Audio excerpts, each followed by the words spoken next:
नमस्ते, आप सभी का स्वागत है आज की इस चर्चा में।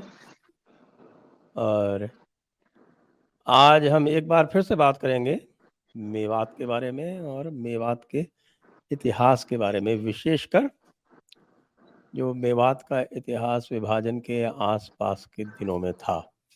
और इस पर बात करने के लिए हमारे साथ हैं प्रखर श्रीवास्तव जी, जो इस समय डीडी न्यूज़ में एंकर का कार्य कर रहे हैं। और वैसे इनकी जो पुस्तक है हे राम, वो अत्यंत प्रसिद्ध है, बेस्ट सेलर है।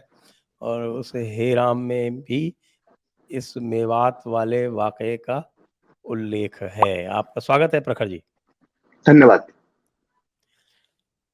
चौधरी रहमत अली ने 1934 में शायद पहली बार कॉमनवेल्थ ऑफ पाकिस्तान का एक नक्शा तैयार किया था। आपको ध्यान हो, वो जी, मेरी पुस्तक अनब्रेकिंग इंडिया पर उसका जो है वो मुख पृष्ठ है वो। जी हाँ। मैं ये लेकर बैठा था क्योंकि मुझे ये बताना था, क्योंकि ये शुरुआत इसी से होती है, क्योंकि मुझे नक्शा मिल नहीं रहा था। मुझे याद आया कि पुस्तक के उस पृष्ठ जी जी बिल्कुल। और अभी ये पुस्तक जिनको चाहिए वो उपलब्ध भी है। हमारा जो हम्म आपना स्टोर है, बुटीक, उसमें ये पुस्तक उपलब्ध भी है। जो लोग लेना चाहें उसे हिंदी अंग्रेजी दोनों में ले सकते हैं। तो इसमें एक आपको दिख रहा होगा यहाँ पर, मैं दिखा यहाँ देता हूँ। पाकिस्तान है और हम्म, दिल्ली भी है और एक हम्म, मूनिस्तान है। जी, ये रहा। ये मूनिस्तान जो है वो पूरा का पूरा आपका हम्म जो इस समय का जो मेवों का क्षेत्र है वो है। हम्म और जी। इसके अलावा बहुत से हैं साहब, एक हैदरिस्तान भी है, फर्रुखिस्तान भी हम्म है, और आपके और कौन सा है ये, मैं खैर। आपके ग्राफिक्स वाले का काम कर रहा हूँ इस वक्त। तो ये इसमें पूरे आ रहे हैं, जितने आप जो बता रहे हैं सारे इसके अंदर दिए हुए हैं टुकड़े, कहाँ कहाँ पर जी क्या हाँ। क्या है। जी। निज़ाम का भी है इसमें, वो सारे के उस्मानिस्तान। सारे आप, हम्म उस्मानिस्तान है। मतलब आप ये हम्म देखिए कि उसमें जो बंगाल है हम्म, वो पूरा का पूरा, जो उसमें यहाँ एक पे। छोटा सा आपको सैफरन दिख रहा है, वो हम्म असम है।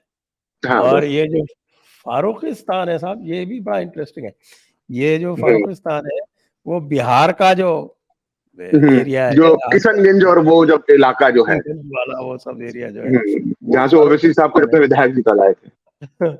और एक वो हैदरिस्तान है, और हम्म, एक ये आपके इसमें गुजरात के सिद्दीकिस्तान भी है सर, जो वो सिद्दीकिस्तान भी है, बिल्कुल। भोपाल और उसके आसपास का इलाका। जी हाँ, जी हाँ। तो ये कैसे है, इसका मैं आपका नामकरण कभी बता देता हूँ। मुनिस्तान तो पूरा हमारे हम्म जो मेव भाई हम्म हैं उनके लिए है। और बाकी जो हम्म है एक मोपलिस्तान है, वो हम्म मोपल्लास का है। और हम्म, बाकी जो आपके जो पहले 4 खलीफा हैं, जी। यानी अबू बकर सिद्दीकी, तो उनके नाम पे सिद्दीकिस्तान है। उसके हम्म बाद होते हैं उमर फारूकी, तो उनके नाम पर हम्म फारूकिस्तान है।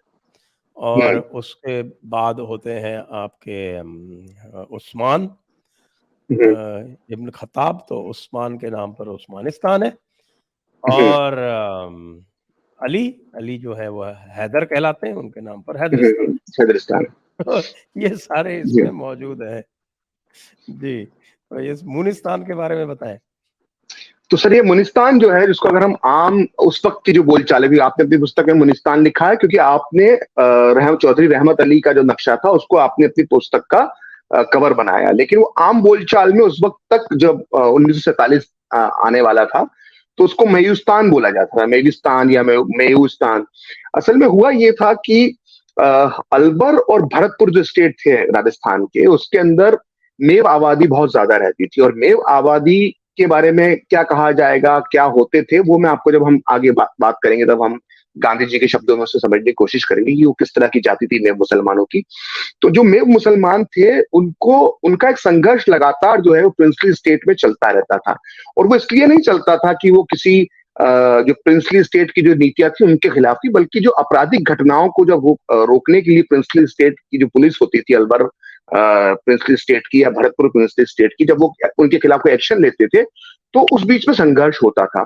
तो जब 1946 और 1947 का जब दौर आना शुरू हुआ, तो जो मेवाती मुसलमान थे, एक को रोचक जो जी कथा है इनके साथ, जी वो जी बता देता हूँ आपको जी बिल्कुल। कि इनके कार्यकलापों के बारे में ऐसा कहा जाता है कि दिल्ली सल्तनत काल में जो दिल्ली के दरवाजे वो हमेशा बंद रखे जाते थे, क्योंकि उनको ये खतरा रहता था कि मेव आके यहाँ से चोरी डकैती कर जाएंगे। तो ये और जो बिल्कुल। हमारे भरतपुर और डीग और अलवर, ये 3 स्टेट्स थी वहाँ पे। हम्म, भरतपुर और अलवर के बीच में डीग छोटी सी, इनफैक्ट जो राजस्थान का जो इस वक्त का जो क्षेत्र है, हम्म, यानी कामा पहाड़ी, नगर, डीग, इसमें का नगर और डीग, कुम्हेर, ये क्षेत्र जो था ये वैसे हम्म, भरतपुर के ही ओवरऑल उसमें आता था, लेकिन एक छोटे से उसमें और वो होते थे। तो ये कामा और पहाड़ी, ये जो दो तहसीलें हैं, ये खास तौर से ये मेवों की हुआ करती थी।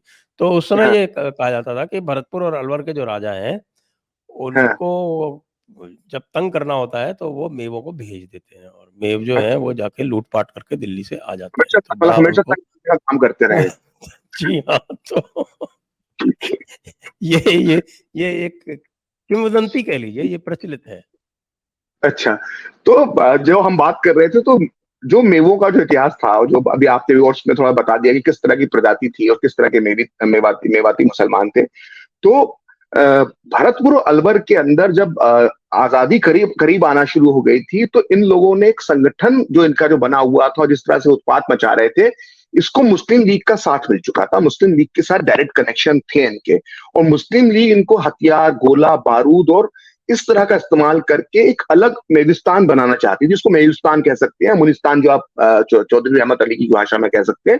लेकिन मेविस्तान उस वक्त प्रश्न एक प्रश्न में था। ऐड कर दूं इससे पहले हम आगे बढ़ें 1947 में, कि जी यहाँ पर ही तबलीगी जमात ने अपना काम शुरू किया था बिल्कुल 1925 में, बिल्कुल। जी और 1932 में बड़े जबरदस्त दंगे किए थे इन लोगों ने। हाँ, उसको ही अपराइजिंग और कहते हैं। बागपंथी इतिहासकार हैं, वो उसको किसान विद्रोह के नाम से बताते हैं, लेकिन वो एक तरह से जो है वो धार्मिक, जिसको कहते हैं जिहादी बगावत थी वो। जी हाँ, जी हाँ, जी हाँ। जी तो बात। जब हम वापस अगर 1947 में आए, तो जब बहुत ज्यादा इनका बढ़ने लगा, मेयुस्तान की मांग को लेकर वो हथियार गोला बारूद आ गए, तो इनका प्रिंसली स्टेट की जो भी प्रशासन था, उसके साथ इनका एक लंबा संघर्ष होने लगा। और उस संघर्ष के बारे में बाद में जाके सरदार पटेल, क्योंकि आप संजय दीक्षित जी कहें या प्रखर श्रीवास्तव कहें कि ये तो हम मन से कह रहे हैं, ये बात नहीं है, ये बात सरदार पटेल ने भी कही है। सरदार पटेल ने माना है कि अलग मेयुस्तान के लिए किस तरह की साजिश कर रहे थे, और इसका सबूत मिलता है 24 जून 1948 को, जो सरदार पटेल ने एक पत्र लिखा डॉक्टर राजेंद्र प्रसाद को, जो बाद में भारत के राष्ट्रपति बने। उनको जो पत्र लिखा वो प्रकाशित हुआ है सरदार पटेल करस्पॉन्डेंस, खंड 6, पेज नंबर 383 से 385 के बीच में। इस पत्र में सरदार पटेल, जो समय तत्कालीन गृह मंत्री थे, वो क्या मेवों के बारे में लिखते हैं कि मेव किस तरह से अलग से एक मुस्लिम देश मेविस्तान बनाना चाहते थे, इसके बारे में लिखते हैं कि जहां तक मेवों का सवाल है, अलवर और भरतपुर में हमारी जांच से इस बात की पुष्टि हुई है कि पिछले साल यानी 1947 के मार्च और मई के महीने में मेवों ने जो विद्रोह किया था, वो एक सुसंगठित प्रयास था। मुस्लिम लीग की पाकिस्तान की मांग के समर्थन में, फिर से ध्यान से पढ़िए, मुस्लिम लीग की पाकिस्तान की मांग के समर्थन में मेव मुसलमान एक अलग मेविस्तान बनाएंगे। इस बगावत को मुस्लिम लीग ने प्रेरित किया था। डायरेक्ट एक्शन करने के लिए मुस्लिम लीग ने मेवाती मुसलमानों को हथियारों, गोला बारूद की आपूर्ति की थी। इतनी बड़ी बात सरदार पटेल ने लिखी थी कि अलग मेविस्तान ये बनाने की कोशिश कर रहे थे 1947 में, भारत से अलग होकर एक मुस्लिम देश बनाने के लिए। और सरदार पटेल कोई एक बार ये बात नहीं कहते, एक बार तो जैसा मैंने बताया कि डॉक्टर राजेंद्र प्रसाद को उन्होंने पत्र में लिखा 24 जून 1948 को। इसी तरह का पत्र इसके पहले वो 27 फरवरी 1948 को केसी नियोगी को लिख चुके थे। केसी नियोगी जो थे, वो केंद्रीय मंत्री थे नेहरू सरकार में, और उनके पास पुनर्वास और राहत का कार्य था। मतलब जो शरणार्थी आ रहे थे पाकिस्तान से, उनके पुनर्वास और राहत का काम था। तो पुनर्वास और राहत मंत्री थे केसी नियोगी। उनको जो पत्र सरदार पटेल ने लिखा है, वो सरदार पटेल करस्पॉन्डेंस के वॉल्यूम 6 के पेज नंबर 255 पर प्रकाशित हुआ है। इसमें सरदार पटेल लिखते हैं कि मेव लोग इन राज्यों में पहले से ही मुसीबत खड़ी कर चुके हैं। मतलब इन राज्यों से उनका मतलब है अलवर और भरतपुर से। मेव लोग इन राज्यों में पहले से ही मुसीबत खड़ी कर चुके हैं और गंभीर रूप से अत्याचार कर चुके हैं। इसकी यादें अब भी लोगों के मन में ताजा हैं। लोगों के मन में मेवों के प्रति अत्यधिक कड़बड़ाहट है। अगर आप उन्हें इन मेवों को गुड़गांव में बसाना चाहते हैं तो आप मुस्लिम गांव या मुस्लिम गांवों की पूरी बेल्ट बसाए बिना ये कार्य करें, नहीं तो मुझे डर है कि हम पहले जैसी मुश्किलों का सामना हमें करना पड़ सकता है। ये सरदार पटेल ने केसी नियोगी को लिखा, सरदार पटेल करस्पॉन्डेंस में प्रकाशित है। कहने का मतलब है कि सरदार पटेल 2 बार, और एक पत्र और उन्होंने नेहरू को लिखा है, वो मैं पढ़ना नहीं चाहूंगा, रिपीटेशन लगेगा वो। नेहरू को एक पत्र और बाद में भी लिखते हैं कि ये अलग बेलुस्तान बनाने की मांग कर चुके हैं, ये भरोसे के लोग नहीं है। उनका मंतव्य यही था सरदार पटेल का। इसलिए वो चाहते थे कि उनको बसाने के पहले ये ध्यान रखा जाए कि कोई इनका एक घेटो या इनका कोई एक इलाका ना बन जाए। तो ये इस तरह का प्रवृत्ति थी इनकी 1947 के पहले। संजय जी। जी बिल्कुल, ये तो बात स्पष्ट है। और बाद में इनको जो है भरतपुर के महाराजा बच्चू सिंह जी ने को खदेड़ा भी वहां से, और बहुत सारे लोग जो थे, बल्कि पूरे के पूरे मेव जो थे वो पाकिस्तान जाने के लिए तैयार थे। बिल्कुल तैयार। और उसके बाद फिर कुछ ऐसा हुआ जी कि कुछ तो चले गए और काफी कुछ रह गए। जो चले गए थे वो भी वापस आ गए। तो सवाल ये है कि जो आपने कहा कि जब अलवर और भरतपुर की जो प्रिंसिपल स्टेट थी, जब इन्होंने बगावत करी और अलग मेविस्तान बनाने की कोशिश करी, षड्यंत्र रचा और दंगे फसाद किए, तो वहां की जो सेना थी उन राज्यों की, उसने इस भारत विरोधी बगावत को कुचला और ये इनको वहां से खदेड़ा। तो ये भागकर गुड़गांव पहुंच गए। गुड़गांव जो इसके आसपास के सराउंडिंग इलाके में, जिसमें न्यू भी आता है, जिसको हम आज मेवात कहते हैं। तो उस वक्त इसलिए गुड़गांव पहुंच गए कि गुड़गांव में पहले से ही कुछ मेव पहले से ही मौजूद थे, जिनके साथ इनका रोटी बेटी का रिश्ता था, तो ये वहां पर पहुंच गए। अब गुड़गांव में जब पूरे मेवाती इकट्ठे हो गए तो कैंप बना दिए गए और इनको पाकिस्तान भेजने की तैयारी थी। सरदार पटेल से कट्टर समर्थक थे कि इनको पाकिस्तान भेज देना चाहिए। तो पाकिस्तान भेजने की तैयारी में पूरे कैंप वगैरह लगाए गए। इसी बीच जब ये पाकिस्तान जाने की तैयारी कर रहे थे तो इसमें एंट्री होती है गांधी जी की, और वो जो है दिसंबर महीने के तीसरे हफ्ते में गुड़गांव में के पास जो गांव रहता है झारसा, वहां पर पहुंचते हैं और वहां पर जो एक मेवों को रोकने के लिए एक भाषण देते हैं।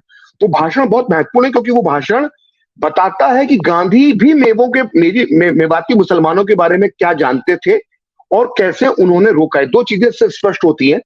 तो जो गांधी ने भाषण दिया था वो मैं बताऊं, उसके पहले बता देता हूं कि संपूर्ण गांधी वांग्मय के खंड 90 के पेज नंबर 252 पर छपा है। संपूर्ण गांधी वांग्मय की विश्वसनीयता पर कोई सवाल नहीं उठा सकता, भारत सरकार की देखरेख में उसे छापा गया नेहरू जी के जमाने में। तो गांधी जी ने मेवों के गांव में जो मेवाती मुसलमान जो पाकिस्तान जाने की तैयारी कर रहे थे, उनको भारत में रोकने के लिए जो भाषण दिया, उस भाषण का एक अंश मैं आपको पढ़ के सुनाता हूं। गांधी जी मेवाती मुसलमानों से कहते हैं कि मुझसे यह कहा गया है कि मेवाती मुसलमान करीब करीब जरायम पेशा जाति की तरह है।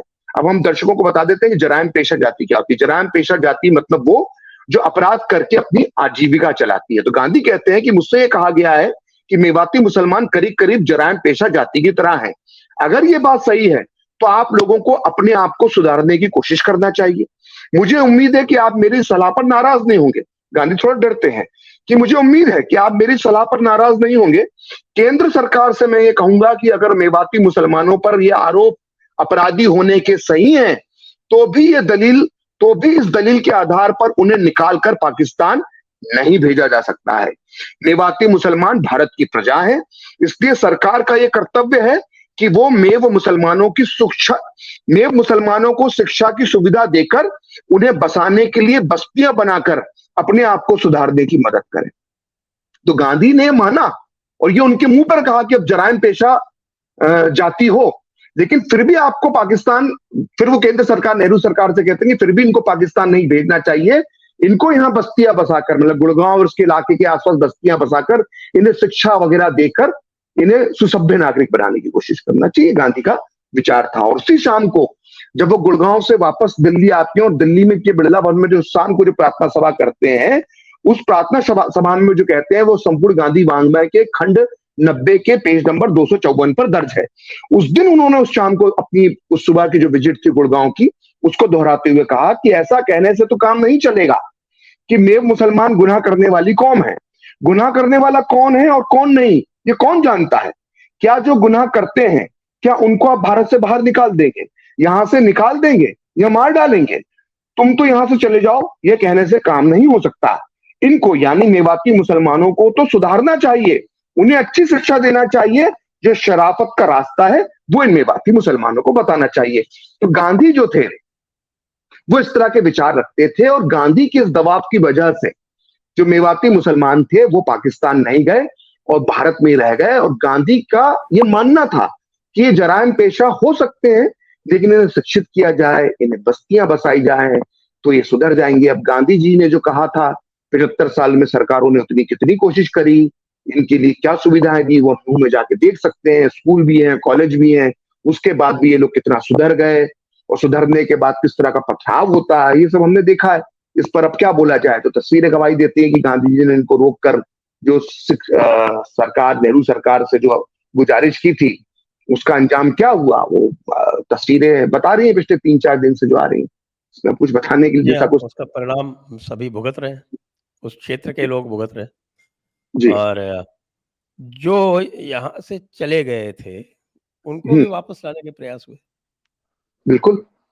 मतलब इसको लेकर तो जो प्रयास हुआ है, क्योंकि क्या हुआ देखिए, इसको समझने की जरूरत है थोड़ा सा अलग तरीके से, कि गांधी की जब हत्या होती है 30 जनवरी 1948 को, तो उसके बाद पूरे देश में जो है वो एक तरह से दंगे थम जाते हैं, क्योंकि पूरी तरह से जो है सरकार, प्रशासन की एक अलग तरह से कार्य हो जाता है, लोग भी एक अलग मोड में चले जाते हैं। और भारत के अंदर 30 जनवरी 1948 के बाद दंगे जब भारतीय इलाकों में खत्म थोड़ा होना बंद हो जाते हैं, तो एक सुरक्षा की भावना इस देश के अंदर वापस उत्पन्न होती है, और जो मुसलमान पाकिस्तान चले गए थे वो फिर से वापस आना शुरू होते हैं।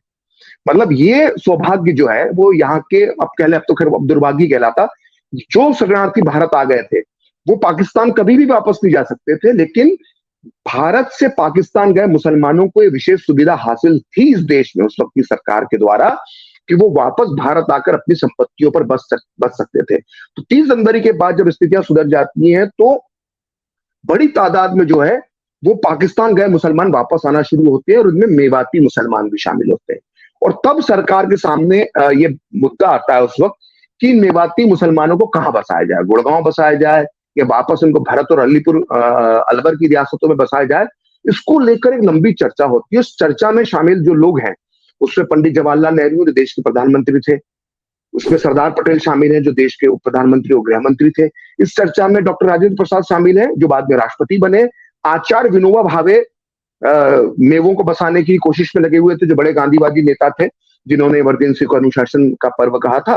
तो इस तरह के बड़े बड़े लोग इस मेवाती मुसलमानों की समस्या से जूझ रहे थे। उस वक्त जो पत्राचार हो रहा था, किस नेता के क्या विचार थे, इस पर मैंने रिसर्च करने की कोशिश की है, और अपनी पुस्तक हे राम में भी कई जगहों पर इसका उल्लेख आता है।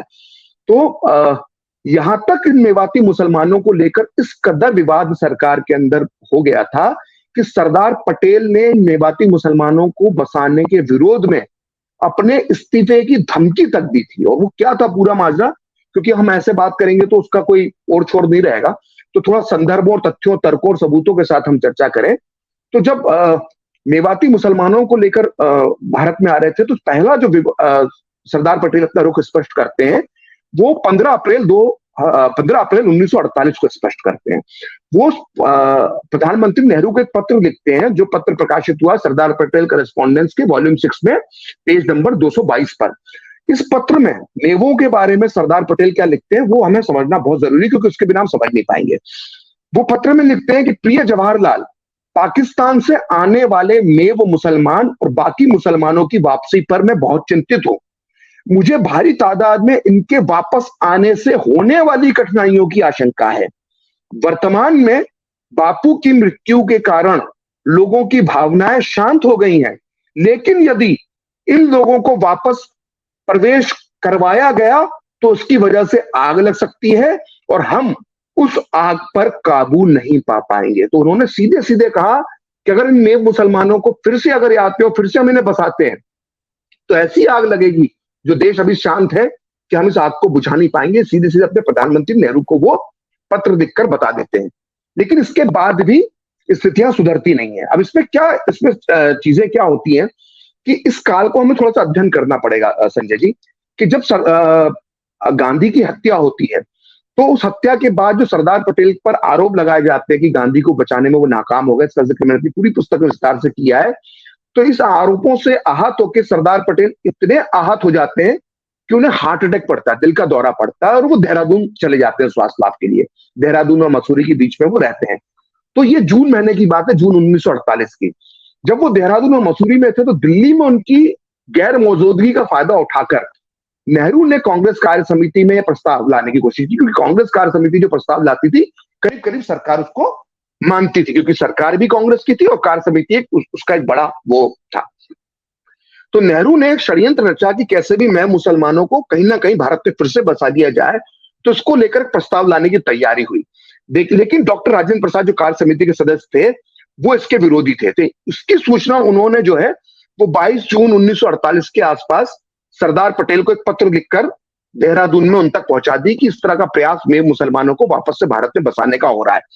तो इसको लेकर सरदार पटेल बहुत नाराज हुए और उन्होंने एक बहुत लंबा पत्र राजेंद्र प्रसाद को लिखा, जिसमें उनकी पूरी भावनाएं मेव मुसलमानों के लिए सामने आती हैं। और ये पत्र जो है वो सरदार पटेल करस्पॉन्डेंस के खंड 6 के पेज नंबर 383 से 385 के बीच में 3 पन्नों का पत्र है। इसके कुछ अंश अगर आप मुझे आप अनुमति दे तो पढ़ के सुना देता हूं। तो सरदार पटेल डॉक्टर राजेंद्र प्रसाद को लिखते हैं। अब ये बहुत आज की राजनीति में इसको बड़ा महत्व, क्योंकि जाटों का एक धड़े का एक बयान आया, जो तथाकथित जाटों के नेता, उन्होंने कहा कि हमें इस लड़ाई में शामिल मत करो, मेवाती मुसलमान तो हमारे भाई हैं। उनको खास तौर से ये पत्र को जो मैं पढ़ के सुनाने वाला हूं, सरदार पटेल के विचार वो सुनना चाहिए। तो सरदार पटेल डॉक्टर राजेंद्र प्रसाद को मेव मुसलमानों के बारे में लिखते हैं कि मेवों से अहीरों तथा जाटों के बीच झगड़े लंबे समय से चले आ रहे हैं और इसने कटुता और शत्रुता पैदा कर दी है। राजपूत और जाट मेवों के खिलाफ बेहद उत्तेजित हैं। मेव मुसलमानों को लाकर इन जमीनों पर बसे गैर मुसलमानों को बाहर करने से चिंगारी के रूप में आग लग सकती है। मैं इस तरह की कार्रवाई के लिए जिम्मेदारी उठाने को तैयार नहीं हूं। ऐसे खतरनाक हालात में मेवों को बसाना, ऐसे खतरनाक हालात में मेवों को फिर से बसाना एक मूर्खता और आपदा होगी। ये होती है दूरदृष्टि, जो 1948 में वो 2023 के अगस्त महीने और जुलाई महीने की तस्वीरें वो देख पा रहे थे सरदार पटेल देहरादून में बैठकर।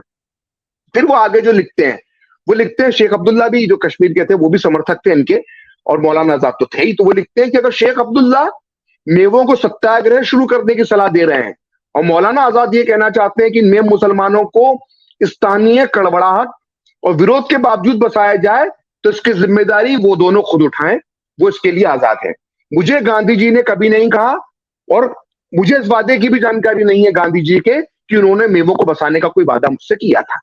मतलब सीधे सीधे पल्ला झाड़ लिया कि मेवों को यहां नहीं बसाना चाहिए। उसके आगे जो लिखते हैं वो अपने इस्तीफे की धमकी देते हैं। सोचिए, मेव मुसलमान 1947-48 में इस देश की कितनी बड़ी समस्या रहे होंगे कि देश का उप प्रधानमंत्री इनकी वजह से इस्तीफे की धमकी दे रहा था।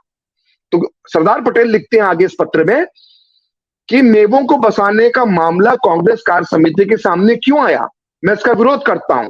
फिर भी अगर आपको लगता है कि मामला कार्य समिति के सामने आना चाहिए, तो इस विषय पर कोई प्रस्ताव पारित करना चाहिए। आपको ऐसा लगता है तो मैं इस प्रश्न पर यही कहूंगा कि यह अगली बैठक तक यह मुद्दा स्थगित कर दिया जाए।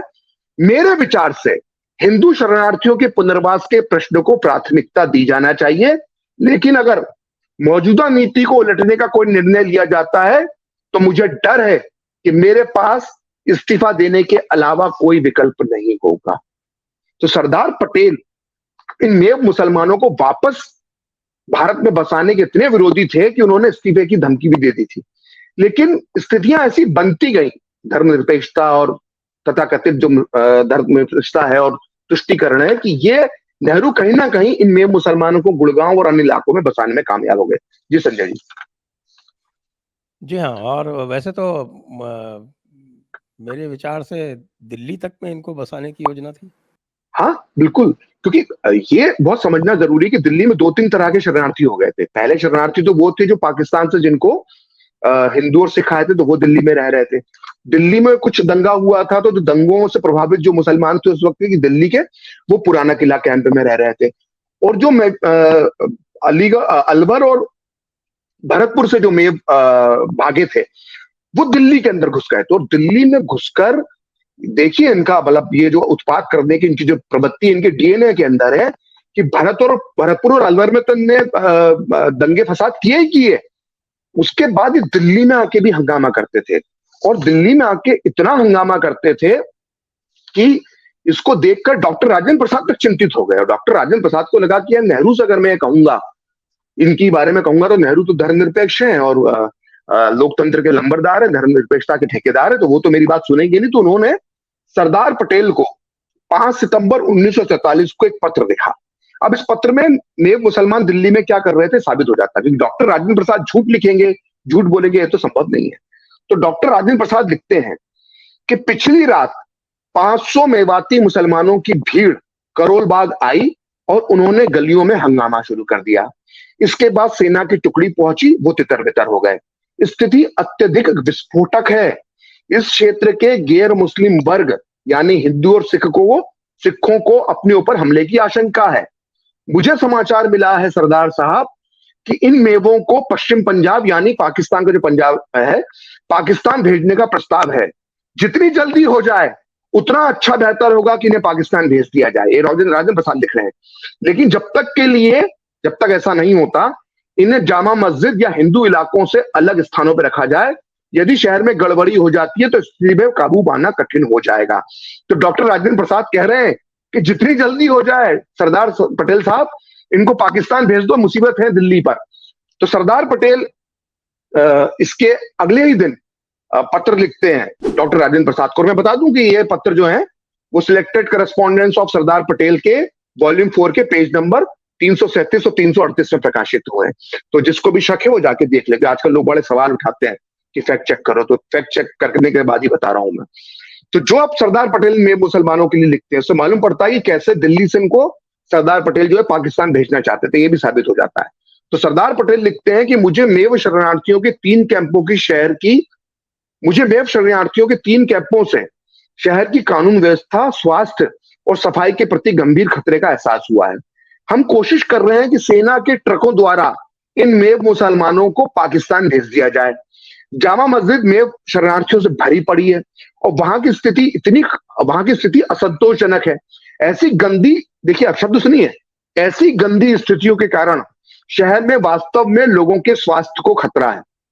मतलब कानून को तो खतरा था ही, इन मेवाती मुसलमानों से लोगों के स्वास्थ्य को भी खतरा था, ऐसा सरदार पटेल कह रहे हैं, मैं नहीं कह रहा।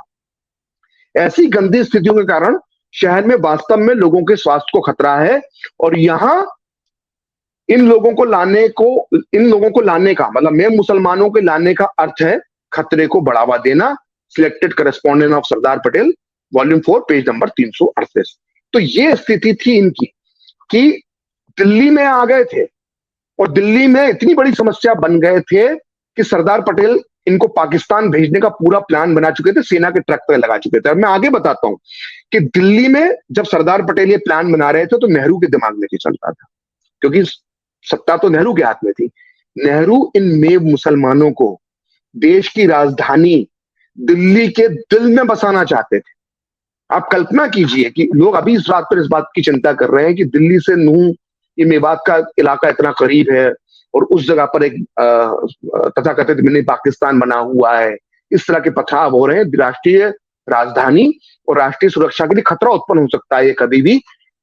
ये नूह इतनी दूर होने के बाद लोग इसको लेकर परेशान है। संजय जी, 1947 में पंडित जवाहरलाल नेहरू देश के पहले प्रधानमंत्री इस मेवाती मुसलमानों को जो आज पत्थर फेंक रहे हैं, पत्थरबाज हैं, उनको दिल्ली में बसाना चाहते थे। और ये मैं ऐसे ही नहीं कह रहा, इसको लेकर मैं इसलिए ये बात कह रहा हूं कि सबूतों के साथ कह रहा हूं, क्योंकि सरदार पटेल के साथ जो नेहरू का पत्र व्यवहार था वो selected correspondent of Sardar Patel में छपा है। और 21 नवंबर 1947 को देश के प्रधानमंत्री नेहरू ने मेवाती मुसलमानों को दिल्ली में बसाने के लिए सरदार पटेल को एक पत्र लिखा। इस पत्र में नेहरू लिखते हैं कि दिल्ली के मुस्लिम बहुल इलाकों में खाली पड़े जो मुस्लिमों के मकान हैं वो हिंदू और सिखों को नहीं दिए जाएं। मुझे पता चला है कि इन इलाकों में मुस्लिम मोहल्लों के मकान पर सिखों ने कब्जा कर लिया है, जिसकी वजह से यहां परेशानी हो रही है और वहां के मुसलमान अपना घर छोड़ रहे हैं। इसलिए मेरा कहना है कि मुसलमानों के जो खाली पड़े मकान हैं वो हिंदू और सिखों को ना दिए जाए, बल्कि जो मेव शरणार्थी आए हुए हैं दिल्ली उनको दे दिए जाए। सोचिए, मतलब नीति क्या थी कि जो मुसलमान पाकिस्तान चले गए हैं उनके मकान वहां से आए हिंदी और सिखों को दिए जाएंगे, क्योंकि नए घर बनाना, नई कॉलोनी बसाना इतनी तत्काल संभव नहीं था। भारत एक कोई अमीर राष्ट्र नहीं था, बड़ी मुश्किलों से आजाद हुआ था, गरीब मुल्क था, समस्याएं थी। तो ये तय हुआ था कि जो पाकिस्तान में जो हिंदुओं ने घर छोड़े थे वो यहां से गए मुसलमानों को मिल गए, और जो वहां से हिंदू और सिख आए थे वो घर यहाँ के जो मुसलमानों ने खाली किए थे उनको मिलना चाहिए था। लेकिन नेहरू ने इस पर अड़ंगा डाला। उनका यह कहना था कि जो मुसलमानों ने घर खाली कर रहे हैं और जो पाकिस्तान चले गए हैं उन घरों में ये मेवाती मुसलमानों को बसा दिया जाए, जिससे मुस्लिम अगर एक ही मोहल्ले में रहेंगे तो अपने आप को सुरक्षित महसूस करेंगे। इस पत्र के अंदर नेहरू ये लिखते हैं कि जो मुस्लिम मोहल्ले अगर बन जाते हैं तो मुसलमान सुरक्षित रहेंगे, यहाँ पे सिखों को ना बसाया जाए, मेवाती मुसलमानों को बसाया जाए। तो सरदार पटेल ने इस पत्र का जवाब देने में इंतजार नहीं किया, उन्होंने अगले दिन ही जवाब दे डाला। उन्होंने जो लिखा है वो आज बहुत ध्यान से सुनना चाहिए, क्योंकि संजय जी जो हिंसाएं होती है, शाहीन बाग हो, चाहे वो बरेली में हो ताजिए पे हमला, चाहे वो बरेली में कावड़ पे हमला हो, चाहे नूह मेवात की घटना हो, ये मुस्लिम पॉकेट इसकी वजह है, ये मुस्लिम घेटो इसकी वजह है।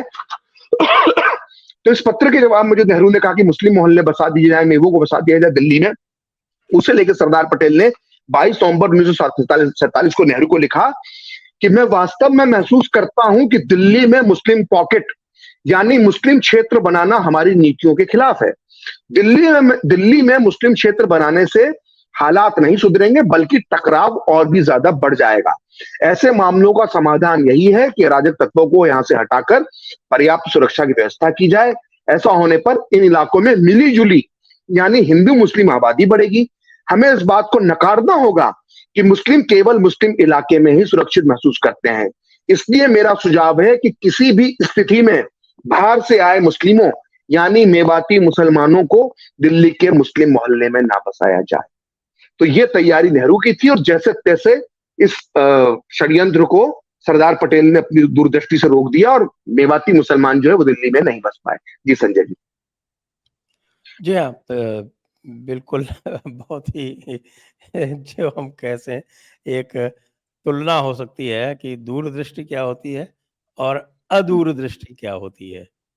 दोनों स्थितियां जो है वो बिल्कुल स्पष्ट यहाँ पर दिख रही हैं, और मेरे विचार से तो ये अत्यंत ही एक दुर्भाग्यपूर्ण निर्णय रहा है, जिसमें जो लोग जा रहे थे, और वैसे भी हम और आप इसकी चर्चा कर ही चुके हैं कि किस प्रकार से मौलाना आज़ाद और नेहरू जी ने मिलके कम से कम जो जाने वाले थे उनमें से बहुत सारे लोगों को रोक लिया, चमकाने के लिए, अपना वोट बैंक बनाने के लिए रोका। क्योंकि देखिए, मौलाना आजाद की आपने बात की, मौलाना आजाद की कोई लोकप्रियता नहीं थी भारतीय मुसलमानों में, उनको वो पोस्टर बॉय कहते थे जिन्ना, और मौलाना आजाद के बारे में गांधी ने कह दिया। मतलब इतना मौलाना आजाद के लिए इतनी शर्म की बात है कि गांधी ने दिल्ली की एक प्रार्थना सभा में सोहरावर्दी उनके पास बैठे थे, तो जब दिल्ली में दंगे हो रहे थे तो गांधी ने कहा कि कम से कम सोहरावर्दी की बात कलकत्ता का मुसलमान सुनता तो है, मौलाना आजाद का तो कोई दिल्ली के मुसलमानों पे असर नहीं है। तो बोला मैं कैसे दिल्ली में दंगे रोकूं? बोला कलकत्ता के दंगे में रोकने में इसलिए कामयाब हो गया कि सोहरावर्दी की बात मुसलमान सुन रहे थे और मैं सोहरावर्दी को समझा रहा था। बोला दिल्ली के दंगे कैसे रोकूं? मौलाना आजाद की बात सुनता ही नहीं दिल्ली का मुसलमान। तो इससे शर्मनाक क्या हो सकता है? लेकिन जब बंटवारा हो गया और भारत में रह गए मुसलमानों के पास जिन्ना, लियाकत अली और सोहरावर्दी जैसे नेता नहीं बचे, तो मौलाना आजाद को लगा कि अब मैं इस तबके का नेता बन सकता हूं। तो उन्होंने अपना, मैं मुसलमानों का इकलौता नेता हूं, ये अपनी राजनीति चमकाने के लिए नेहरू के साथ मिलकर इस देश के अंदर षड्यंत्र रचा। जबकि आप और हम सब जानते हैं कि डॉक्टर अंबेडकर से न्यूट्रल व्यक्ति कौन हो सकता है? डॉक्टर अंबेडकर ने खुद कहा कि 100% पॉपुलेशन का एक्सचेंज होना चाहिए, लेकिन नहीं किया गया। दुर्भाग्य है, जब देश का बंटवारा ही धर्म के आधार पे हुआ तो पॉपुलेशन एक्सचेंज होना चाहिए था पूरी तरह से, लेकिन नहीं हुआ। ये हुआ दूसरी जगहों पे हुआ, ग्रीस और टर्की में हुआ। आपने बिल्कुल, ग्रीस और टर्की देखा के होगा बीच में जो ग्रीस और टर्की। उदाहरण डॉक्टर अंबेडकर ने अपनी पुस्तक में लिखा है कि किस तरह से सिस्टमेटिक तरीके से हुआ, कितनी जानें बच गई उसमें। देखिए, इसमें आप इसको हिंदू मुसलमान एंगल से भी ना देखिए, अगर बहुत सिस्टमेटिक तरीके से आबादी का बंटवारा सरकार के स्तर पर होता, तो कम से कम जो दोनों तरफ के लोग मारे गए वो भी नहीं मारे जाते, उसमें कुछ कमी होती, वो इतनी बड़ी तादाद नहीं होती। लेकिन आपने तो अलग ही तरह की एक नीति अपना ली कि भाई हम तो इधर से मुसलमानों को भेजेंगे नहीं, क्योंकि आपको कहीं ना कहीं डर था कि जिस तरह से देश की सियासत जिस तरफ जाना शुरू हो गई थी, हिंदुत्व विचारधारा 1947 में बड़े उफान पर आ चुकी थी। आरएसएस जो है लोगों का जो महाराष्ट्र से बाहर निकलकर जिस तरह से सेवा कार्य संघ ने किया था शरणार्थियों के लिए, एक बड़ी ताकत बनकर उभर रहा था।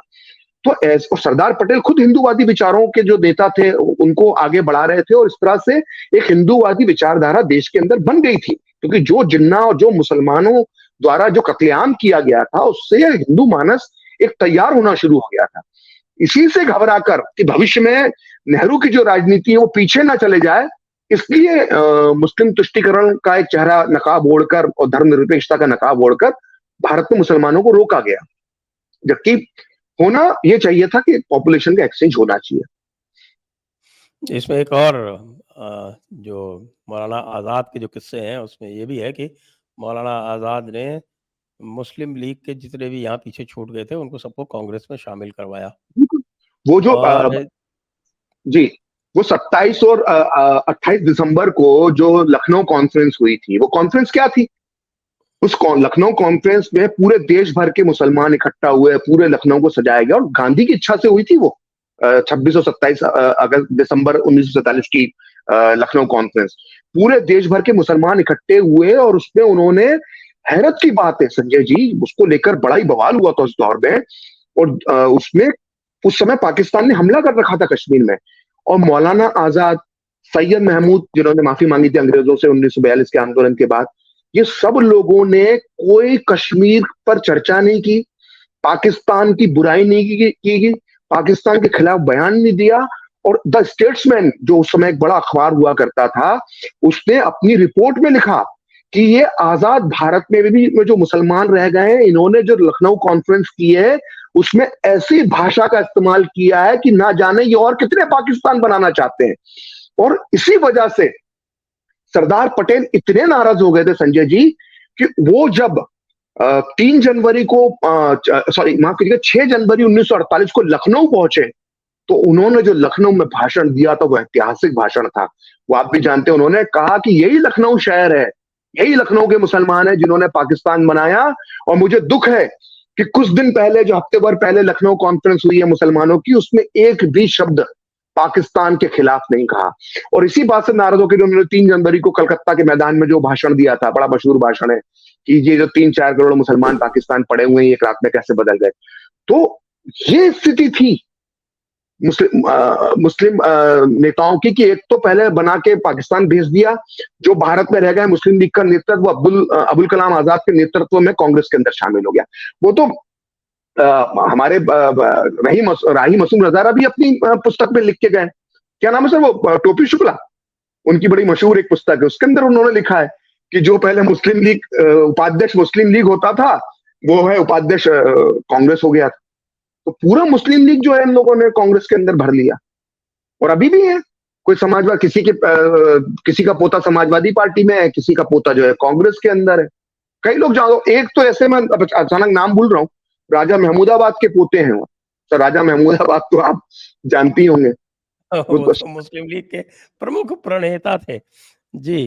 और एक इसका एक और रोचक तथ्य आपको बताऊं, उनका पोता सर समाजवादी पार्टी का प्रवक्ता है, और एक दिन बता रहा था कि वीर सावरकर ने 2 राष्ट्र का सिद्धांत दिया था। मैं सुन के दर्शक के तौर पर टीवी देख रहा था, वो हंसी आना शुरू हो गई कि मैंने किसके दादाजी हैं, दादा जान जो चिन्ना को पैसा देते थे, नैतिक समर्थन देते थे, मतलब उनका पोता आज कह रहा है कि बोले ये 2 वीर राष्ट्र का सिद्धांत वीर सावरकर ने दिया। मैं गजब बेशर्मी है इस देश में। मतलब मोहम्मद इस्माइल खान जो जिन्होंने जिन्ना को टोपी पहनाना सिखाई थी, बाद में भारत को टोपी पहना दी, यही रुक गए। केरला वाले, मलाबार वाले। नहीं वो अलग है, वो मोहम्मद वो इस्माइल मोहम्मद खान है। ये नवाब इस्माइल खान थे, ये मेरठ के रहने वाले थे सर, तीसरे अच्छा नंबर अच्छा, के हाँ नेता। हाँ हाँ हाँ। ये अलीगढ़ दो दो अरे सर, जो दोनों टॉप की बात एएमयू है। के वाइस चांसलर थे जो। हाँ हाँ, जो नेहरू जी ने बनाया, मतलब 1947 में भारत आजाद होने के बाद नेहरू जी ने उनको वाइस चांसलर बना दिया। मतलब हद देख रहे हैं, जो आदमी जिसकी पोजीशन ये हो, जिन्ना मुस्लिम लीग में सबसे बड़े नेता नंबर 1 मोहम्मद अली जिन्ना, नंबर 2 लियाकत अली खान, और नंबर 3 नवाब मोहम्मद इस्माइल खान, और नंबर 4 खलीकत जमा चौधरी। जो नंबर 3 था मुस्लिम लीग में, वो यहीं रह गया। उससे पूछो, बोला आप पाकिस्तान जाएंगे नवाब साहब? बोला अरे अपने बिरादरान को छोड़ के कैसे पाकिस्तान चले जाऊंगा, खुद यहाँ रह गए। और अलीगढ़ मुस्लिम विश्वविद्यालय के वाइस चांसलर नेहरू की मदद से बन गए। सर एक दिलचस्प बात और है, उनके दोनों और जो बेटे, जो एएमयू के वाइस चांसलर थे वो पाकिस्तान के एम्बेसडर बन गए। हाँ, और उनके जो दोनों बेटे थे, उनको पाकिस्तान सिविल सर्विसेज का अधिकारी बनाकर भेज दिया। मतलब जैसे आईएएस अफसर भारत में होते हैं जो आप भी रहे, ऐसे पाकिस्तान सिविल सर्विस के 2 बेटे वहां पे अधिकारी बन गए। एक आध दो के वंशज अभी भी पड़े हुए हैं, कांग्रेस की छोटी मोटी राजनीति करते हैं मेरठ में। मतलब गजब है। अब मतलब आप विलाप करें, क्रंदन करें, रोएं, आंसू बहाएं, या इस बेवकूफी पे हंसे, मतलब कुछ समझ में नहीं आता हमको। मतलब उस स्थिति में आज हम हैं। नहीं, ये बिल्कुल ठीक है। और वैसे तो राहुल गांधी को देख के आज भी लगता है कि ऐसा हाँ संभव हो सकता है, बिल्कुल आप क्यों नहीं हो सकता है। तो आप एक धर्मनिरपेक्षता का सर्टिफिकेट बांट रहे हो, मतलब जो आपके नाना ने किया वही आप कर रहे हो। मतलब हद है। मतलब मुस्लिम लीग कैसे, आपको आजाद साहब का एक और किस्सा सुनाता हूँ। जी जी। आजाद साहब को 1952 का जब चुनाव हुआ तो हम्म, उनको लड़ने भेज दिया रामपुर। हाँ हाँ हाँ हाँ, हाँ। तो आजाद ऐसा कुछ कहते हैं कि साहब की आजाद साहब ने कहा कि भाई मैं मुस्लिम बाहुल्य में क्यों जाऊं, मैं तो देश का नेता हूं, मैं तो कहीं से भी लड़ सकता हूं। लेकिन इतना तो खैर तमीज थी उन लोगों को उस वक्त भी कि भाई जो है आपको कैसी कॉन्स्टिट्यूंसी से लड़ना चाहिए। तो उनको रामपुर भेज दिया गया। रामपुर में उनके खिलाफ हिंदू महासभा के बिशन चंद सेठ, जो रामपुर के नहीं थे, शाहजहानपुर के रहने वाले थे, वो उनके सामने लड़े और जीत गए। हाँ, मतलब भारत की लेकिन पहली श्रद्धांजलि जो है पहली जो श्रद्धांजलि है वो वहां से। डॉक्टर अच्छा, फिर अम्बेडकर के उसके बाद क्या होता है, साथ उस और ये समय फिर चुनाव था। उस समय क्या ज्यादातर 2 कैंडिडेट ही होते थे, कभी हाँ, कभी और 3 डीएम हो साहब भी जाते बहुत थे। होता था। आप भी पुराने आईएएस अफसर हैं, मैं आपको बता रहा हूँ ना, उसके उसके बाद में चेंज हुआ। तो वो जैसे अंग्रेजों के टाइम में जो 2 चुनाव हुए आपके उसमें, और बाकी जितने भी चुनाव होते थे उसमें हर कैंडिडेट की पेटी अलग होती थी। हाँ बिल्कुल। यानी आप जो थे अपना मतपत्र मार्क कीजिए और और उस उसको जिस आपको कैंडिडेट को वोट देना है उसकी पेटी हाँ में डाल दीजिए। हाँ। तो उसमें बताते हैं कि साहब कि वो हार गए, और तो उनसे बिशन जी से कहा कि बस घंटे भर रुक जाइए, आपको सर्टिफिकेट दे देते हैं। तो वो अपना जुलूस वुलूस निकालने चले गए, और बीच में खबर फैल गई कि साहब की मौलाना आज़ाद हार गए। तो फिर वो नेहरू जी ने गोविंद वल्लभ पंत को धमका के कहा कि अगर मौलाना हार गए तो तुम सीएम नहीं रहोगे। तो फिर उन्होंने डीएम को धमकाया, किसी और को धमकाया। तो फिर पता चला कि वो जुलूस निकाल रहे हैं और उनको खबर आई कि साहब रिकाउंट होगा। तो रिकाउंट होगा तो आप तो मैं डिक्लेयर कर चुके हो। नहीं, रिकाउंट होगा। और रिकाउंट के लिए बुलाया गया, और बहुत आसान था उस वक्त, क्योंकि जो मोहर जो लगती थी वो तो खाली उसके ऊपर लगती थी, उसमें सिंबल विम्बल तो होते नहीं थे। तो आपस में इधर से उठा के वोट पेटियां जो है वो एम्प्टी की गई, इधर से उठा के वोट उधर डाल दिए गए और गिन के उनको डिक्लेयर कर दिया। तो उसके बाद क्या होता है 57 में, 1957 में हुजूर जो है वो जाके, वो जो मेवात जिस क्षेत्र में था वहां से जाके चुनाव लड़ते हैं। हमारे मौलाना आजाद साहब ने जो सलमान। मेवाती वहां जमा किए थे उसका पूरा फायदा भी उठाया। अच्छा, एक चीज और भी मजेदार किस्सा है सर, वो छोटा सा किस्सा है। वो सरदार पटेल बहुत चिढ़ गए थे 1945-46 की, मतलब पहले से पसंद नहीं करते थे मौलाना आजाद को।